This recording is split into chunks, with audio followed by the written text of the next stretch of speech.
네, 함께 보실 말씀 로마서 8장 12절과 13절. 네, 우리 한 목소리로 같이 읽겠습니다. 시작. 그러므로 형제들아 우리가 빚진 자로 돼 육신에게 져서 육신대로 살 것이 아니니라. 너희가 육신대로 살면 반드시 죽을 것이로되 영으로서 몸의 행실을 죽이면 살리니. 아멘. 네, 감사합니다. 우리 예수님, 네, 예수님의 은혜와 평강이 넘치시기를 축원합니다. 아멘. 오늘 함께 읽으신 로마서 8장 12절과 13절, 오늘 본문을 토대로 성화의 실제라는 제목으로 말씀 듣겠습니다. 성화의 실제. 우리가 앞에서 나눴던 말씀, 우리가 그리스도와 성령님이 우리 안에 계신 결과 어떤 일이 벌어지느냐, 그런 얘기를 나눴죠. 그리스도와 성령님이 우리 안에 계신 결과, 첫 번째, 칭의로 말미암아서 영생을 얻는다. 우리를 칭하신, 우리를 의롭다라고 칭하시는 그 하나님의 은혜, 그것을 통해서 우리가 영생을 얻게 되는 줄로 믿습니다. 의롭지 않은데 의롭다라고 칭하신단 말이에요. 우리가 믿음으로, 예수님과 연합됨으로 인해서. 자, 그리스도와 성령님이 우리 안에 계신 결과, 두 번째로 우리의 몸은 예수님처럼 부활함과 동시에 영화 구원을 얻게 된다. 아멘. 그렇게 말씀을 나눴습니다. 자, 오늘 이제 12절로 들어와서요. 이제 그러므로라는 표현이 딱 나옵니다. 이 그러므로라는 표현은 사도 바울의 사도 바울의 문체와 진술 방식의 특징 중에 하나입니다. 그러니까 사도 바울은 이제 교리를 설명하고 그것을 적용합니다. 그때 사용되는 접속사가 그러므로라는 표현입니다. 자, 여러분들 로마서도 그렇고 에베소도 그렇고, 그러니까 이제 사도 바울의 특징이 교리를 쭉 설명해요. 사도 바울이 로마서 1장부터 쭉 설명하고, 로마서 5장에서 이제 로마서 1장부터 죄로 말미암아서 큰 고통받고 있는 그런 인생들의 모습. 그러다가 이제 예수님으로 말미암아 우리가 믿음으로 구원을 얻고, 그리고 이제 로마서 5장에서 구원의 확신 부분에 대해서 쭉 설명하고, 6장, 7장, 8장 그 교리를 설명하는 거예요. 칭의 구원을. 그 다음에 그걸 다시 9장부터 11장까지 유대인들에게 적용하고, 그 다음에 이제 그러므로 12장 1절. 그래서 이제 그 교리를 12장부터 16장까지 적용하는 것입니다. 우리에서 그러면 어떻게 살 것인가, 이런 얘기거든요. 에베소서도 마찬가지입니다. 에베소서도 1장, 2장, 3장에서 교리를 설명하고, 교회가 대체 무엇이냐, 교회가. 그 다음에 그 교회를, 그러므로 우리 교회 성도들은 어떻게 살아가야 되느냐, 그것이 이제 에베소 4장, 5장, 6장의 구조로 되어 있습니다. 그러니까 이 그러므로라고 하는 것이 이제 이렇게 사도 바울의 진술 방식, 바울 서신의 구조의 어떤 중요한 특징이 되겠습니다.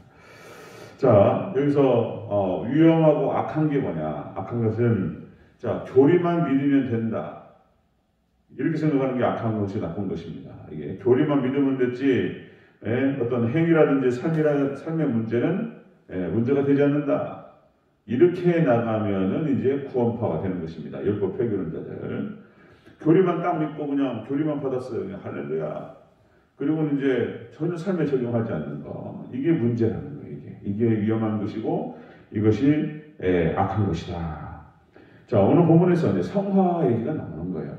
칭의를 8장에서 설명하면서, 성도의 견연을 얘기하면서, 우리 그렇다면 성화는 어떻게 이루어야 되느냐에 대한 얘기를 오늘 딱 언급이 살짝 나오는 거예요. 12절, 13절 말씀에서. 자, 성화는 어떤 것이냐에 대해서 오늘 참 간단하게 말씀을 드리도록 하겠습니다. 오늘 본문에서 하는 얘기를 토대로 말씀을 나눕니다. 자, 성화의 실제. 첫 번째로, 육신에게 져서 육신대로 살 것이 아니니라.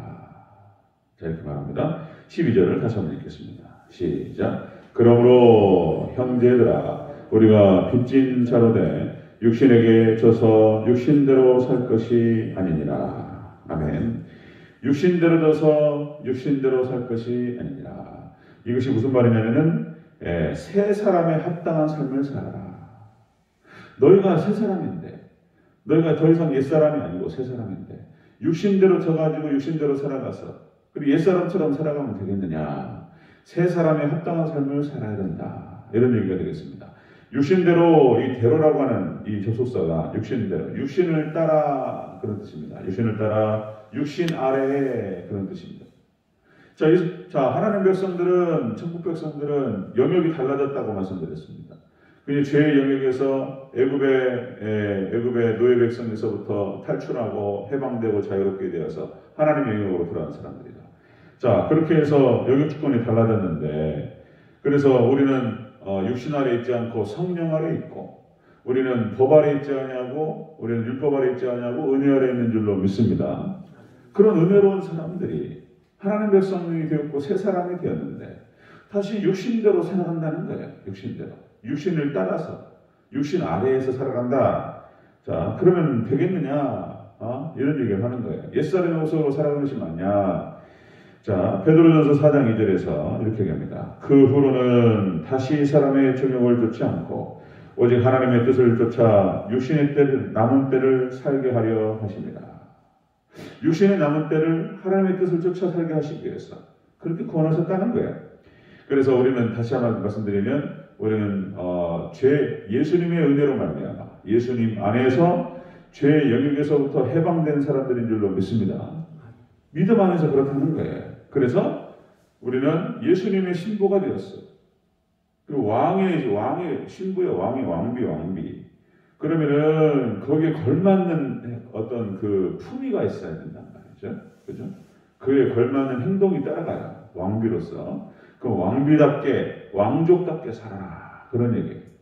아멘. 그런 뜻이에요, 이것이. 성화의 실제. 첫 번째가 뭐냐면, 새 사람에 합당한 삶을 살아라. 이런 얘기를 하는 것입니다. 자, 두 번째 보면은요, 두 번째. 성화의 실제 두 번째. 육신대로 살면 죽을 것이다. 이 얘기예요. 자, 13절 초반부를 읽겠습니다. 시작. 너희가 육신대로 살면 반드시 죽을 것이로되. 아멘. 육신대로 살면 반드시 죽는다. 이 뜻이 뭐냐면은, 자, 육신대로 살면 죽는다는 것이 다시 육신대로 살았어요. 우리가 영역이 달라졌어요. 이제 죄의 영역에 있지 않고 율법 아래 있지 않고 은혜의 영역 아래 들어갔어요. 자, 그런데 육신대로 살면은 반드시 죽을 것이다. 그러면 다시 애굽의 영역으로 돌아가고 노예 영역으로 돌아가고 다시 구원이 취소되고 다시 지옥 갈 수 있는 가능성이 생긴다? 반드시 죽는다? 그런 뜻이 아니에요. 이것은 여기서 육신대로 살면 반드시 죽는다라고 하는 것은 영적인 생명력 차원입니다. 영적인 생명력이 죽는다는 뜻이에요. 다시 애굽으로 돌아가고 지옥 갈 수 있는 가능성이 생기고 이런 뜻이 아니에요. 자, 육신대로 살았어요. 우리의 신분은, 우리의 지위는 왕비인데 육신대로 살면 그 생명력이 사라진다는 거예요. 그러니까 이제 마치 우리가 전기 제품들을 쓰잖아요. 전기가 나가는 순간 다 나가버리잖아요. 턱 꺼져요. 뭐 냉장고, 무슨 뭐 건조기, 뭐 선풍기, 우리 이제 전기가 딱 나가는 순간 컴퓨터 쓰다가 갑자기 그냥 컴퓨터 같은 경우는 내장에 이제 그 배터리가 있어가지고 전기 툭 나가도 안 나가요. 노트북, 컴퓨터 이런 거 이게 중요한 거예요. 뭐 자료 한참 쓰다가 뭐 논문 쓰고 막 뭐 설교 한참 하다가 설교 준비하고 논문 쫙 쓰고 있는데 퍽 나가니까 그냥 다 날아가 버리고 이거 안 되잖아요. 그러니까 기술적으로 기존 배터리가 있어가지고 제가 갖고 있는 것도 한 7시간, 9시간 들어갑니다. 전기 안 꽂아도 그렇게 이제 다 나와요, 기술적으로. 그러니까 이제 그런 뜻이에요. 생명력이란 그러니까 육신대로 살면 생명력이 사라진다는 거예요.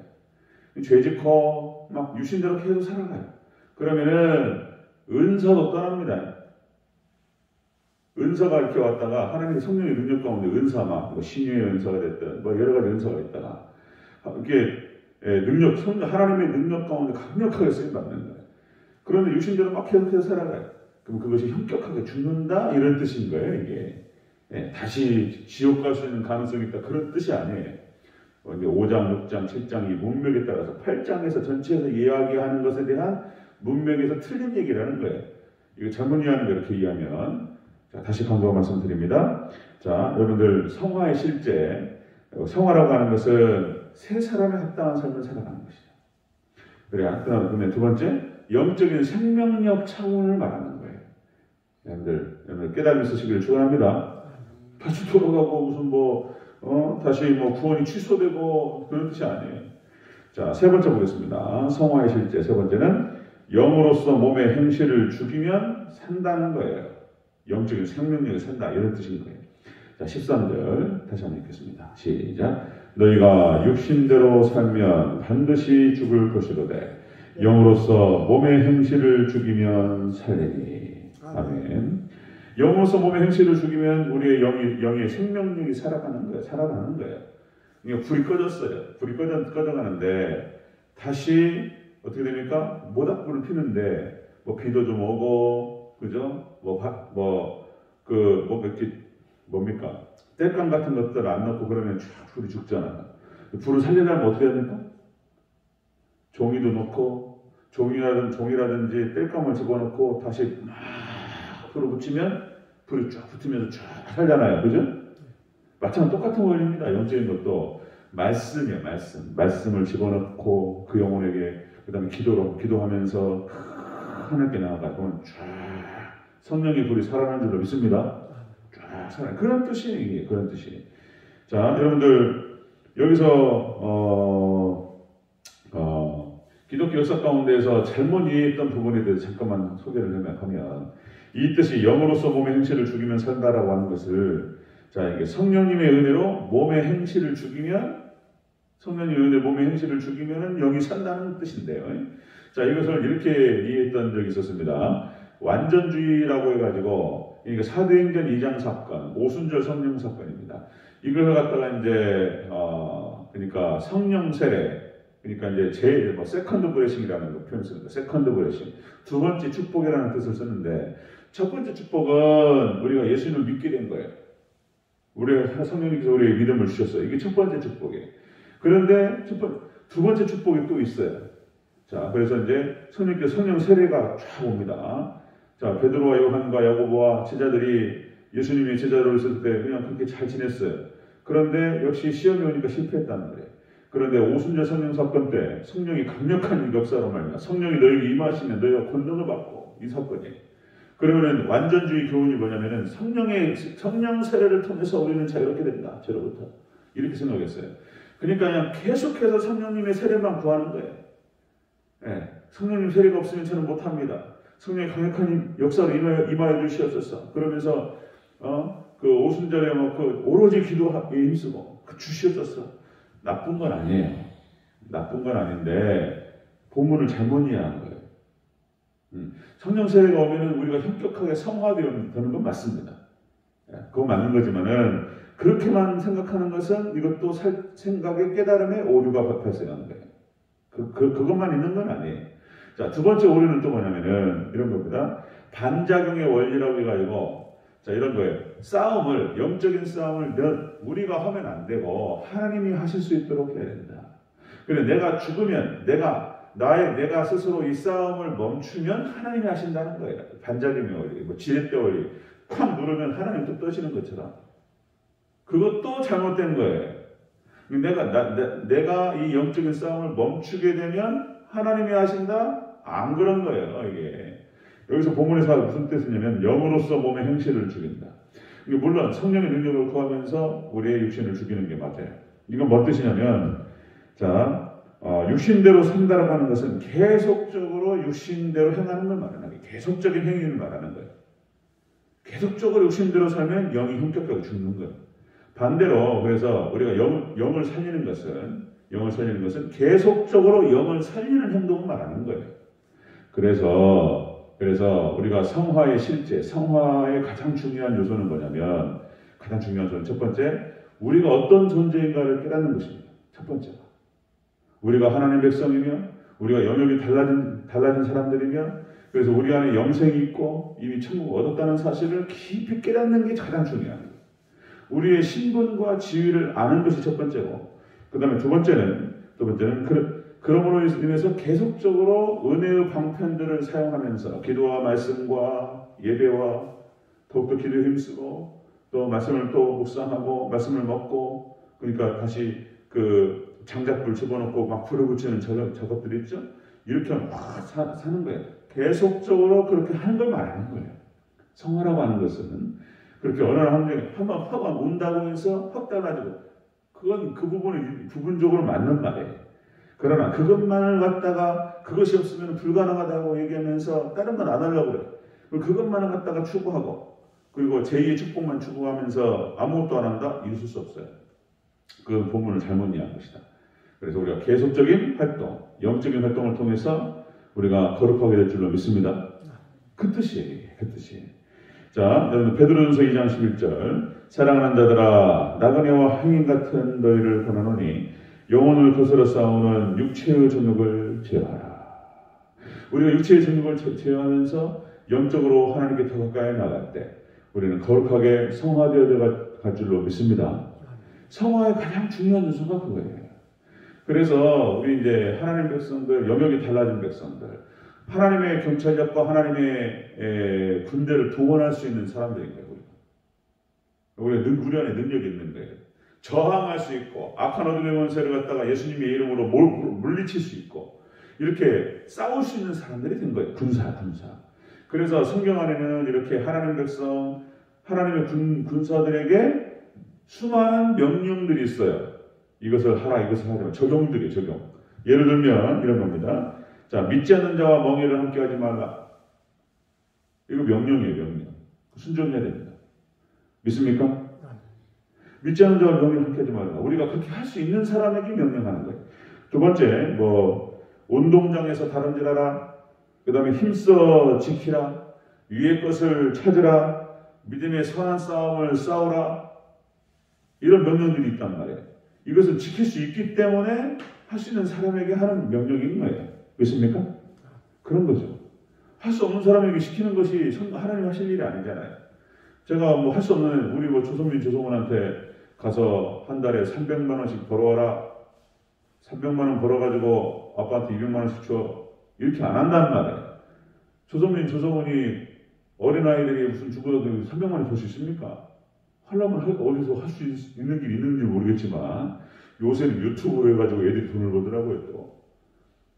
근데 그러니까 예를 들어서 또 자동차가 있는데 애들 운전면허가 갑자기 없잖아요. 그러니까 이제 갑자기 제가 서울에서 전화해가지고 차 가지고 좀 여기 서울로 와라 이렇게는 안 한단 말이에요. 하나님께서도 우리한테 이런 명령을 내실 때는 우리가 할 수 있기 때문에 내리시는 줄로 믿습니다. 우리 하나님 백성들한테 하시는 것 말씀이에요. 그런 뜻이에요. 우리가 성화라고 하는 것은 계속적인 어떤 활동을 통해서 죽여가는 걸 말하는 것입니다. 은혜 방편들을 사용해서 더 기도에 힘쓰고 더 말씀을 가까이 하고 말씀을 묵상하고 깨닫고 그죠? 그렇게 쫙 장작불 집어넣고 기도로 쫙 불을 붙이면 삽니다. 그런 걸 말하는 거예요. 영적으로 사는 것입니다. 자, 말씀 정리하겠습니다. 성화의 실제 첫 번째는 뭐냐면 새 사람답게 살아라. 이런 말씀이고요. 두 번째, 이것은 영적인 생명력 차원의 문제이다. 그런 뜻이고요. 세 번째로 성화의 실제, 우리 성령으로 몸의 행실을 죽이면 우리의 영이 생명력이 살 줄로 믿습니다. 그런 뜻이에요. 이것이 반드시 죽는다니까 다시 구원이 취소되고 또 지옥 갈 가능성이 있고 이런 뜻이 아니에요. 여러분들 기쁨 깨달음이 있으시길 바라고 성령 안에서 승리하는 저와 여러분 되시기를 주의 이름으로 축원합니다. 아멘. 기도하겠습니다.